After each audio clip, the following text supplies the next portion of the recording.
Hey, are you an educator? Yes? Well, that means spring break is either happening right now or it's coming up. Well, whenever your next break starts, I want you to do something real quick. I want you to take out your phone and hit the do not disturb button. And maybe keep it on all week long. Maybe even set up your email to auto respond. But wait!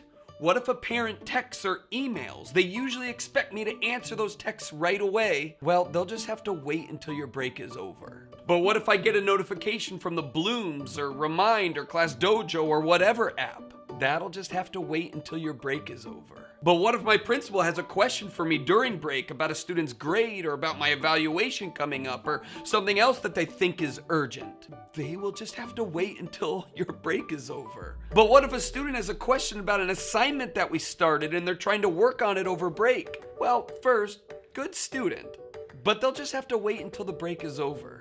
Because here's the deal, it can wait until your break is over. It's called a break because there's supposed to be this gap, this break in your work life. You need one.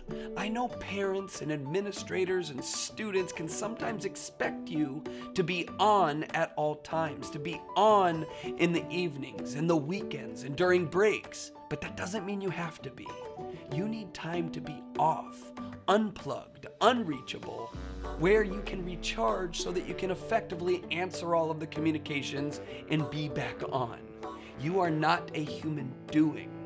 You're a human being, and you need time to just be, to not do things and communicate at all times of the day. Okay, I won't check emails and texts over break, but I do need to tackle all of my grading and plan out the rest of the year. Yeah, I don't recommend that either. I mean, I get the temptation and the realities that make us have to do this. There's always so much to do and never enough time to do it. And maybe a week off seems like the right time to knock it all out. But your brain needs rest. Your body needs rest. It's why there's a break for students and for you. It's not possible to overflow from an empty cup.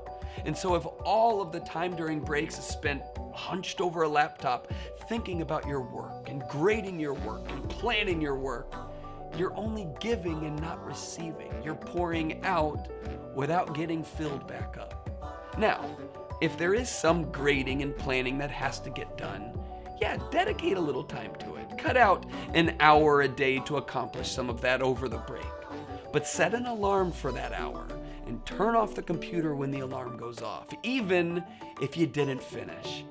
And then go read a book that has nothing to do with teaching. Go on a hike, play with your kids, binge a show on Netflix, listen to music, find an adventure, do something that has nothing to do with school. And don't feel guilty for a second about it. So use Do Not Disturb on your phone. Snooze those evening emails, let the phone ring, and take your teacher hat off for a bit. What you're going to find is that this rest, this saying no to communicating with work during your off time, will in fact make you a better educator when you are back on. The author Annie Lamott said, "Almost everything will work again if you unplug it for a few minutes, including you." Well, I like that.